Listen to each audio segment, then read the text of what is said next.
Sir मी बघितलंय फाटक्या बनेलीवरती दुसऱ्या शेतात वडिलांना काम करताना अपंग असूनही माझी आई दुसऱ्याच्या शेतात कामाला जायची. रिक्षा चालकाचा मुलगा IAS झाला, कलेक्टर झाला आणि माझे वडील त्यावेळेसही सालदारकीच करायचे. तर मग मी विचार केला, की रिक्षा चालकाचा मुलगा जर कलेक्टर होऊ शकतो, तर एक सालदाराचा मुलगा का नाही होऊ शकत? ही एवढी सगळी नाजूक परिस्थिती असताना देखील एवढं मोठं स्वप्न पाहिलं, हं. वाटत होतं हे होईल शक्य?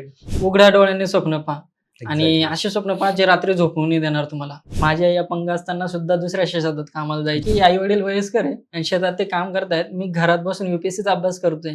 ते पचत नव्हतं कुठंतरी. मी म्हटलं यांच्या नजरेपासून दूर गेलो तरच मी शांततेत अभ्यास करू शकतो. तर माईने बघितलं माझ्याकडे, की काय झालं? मग मी रडायला लागलो. तर मग त्यांना वाटलं, की हा फेल झाला. रडतोय म्हणजे फेल झाला. फेल होतोय. मग वडील म्हणे, "जाऊ दे, होत असतं, परत करू."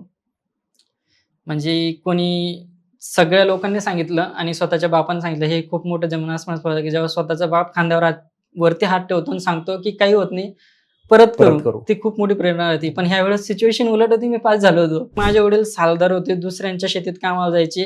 ती रिस्पेक्ट एकेरी नावाने हाक मारायचे. कोणी हिणवणूक करायची. आई दुसऱ्याच्या शेतात कामाला जायची, अपंग होती. बाया हसायच्या. त्याच वेळेस जे लोक हसत होते तेच घरी आले, की आम्हाला तुझा अभिमान वाटतो. त्यावेळेस ते शब्द जे होते ना, की कुठेतरी मला हे प्रूव्ह करायचं होतं. बिकन नाव का ठेवलं तुमचं? तर भीक मागितली होती म्हणून माझं नाव भिकन ठेवलं. UP बिहारचा टक्का का जास्त आहे सगळ्यात जास्त UPSC मध्ये?